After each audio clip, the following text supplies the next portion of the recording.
ఈసారి ఎవడొచ్చాడు పెళ్లి చూపులకి? దీపక్ ఆ, ఫ్యామిలీది విజయవాడ. ఆ. ఢిల్లీ యూనివర్సిటీలో మ్యాథ్స్ ప్రొఫెసర్ గా జాబ్ ఓ చేస్తారు. మీరు ఈ ఎంబీ ఫినిష్ చేసిన లెక్చరర్, ఆయన ప్రొఫెసర్, కాంబినేషన్ సూపర్ గా ఉందే. సరే ఏం చెప్పవుతున్నావు అండి? వాడు అంకెల్లా ఉన్నాడనా? స్మార్ట్ గా ఉన్నారు. వేరే కాపాడికి వద్దన్నాడా? ఆయన కదా ఓకే. ₹1,00,000 జీతం లేదా? 1,20,000 తీసుకుంటున్నారు. సొంత ఇల్లు లేదా? 2 ఇళ్ళు ఉన్నాయి. కార్ లేదా? ఆడి కార్ ఉంది. ఏంటి రిజెక్ట్ చేయడానికి రీజనే లేదు? ఏం చెప్పి రిజెక్ట్ చేసి? నో చెప్పడానికి రీజనే లేదు. అందుకే ఆలోచించి చెప్తానని చెప్పాను. నేను ఎవరినే? నేను ఉన్నప్పుడే ఇంకొకటి గురించి ఆలోచిస్తావా? అరవద్దు.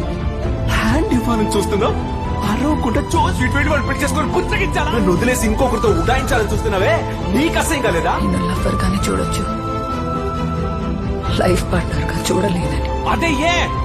ఎందుకంటే నువ్వు ఒక ఫెయిలియర్ రాఘవన్. నీతో బతికితే నా లైఫ్ కూడా ఫెయిలియర్ అవుతుందని నాకు భయంగా ఉంది. 6 ఏళ్ల లవ్వే ఫెయిలియర్ కి వదిలేయాలని చూసావు. వదిలే ప్లీజ్.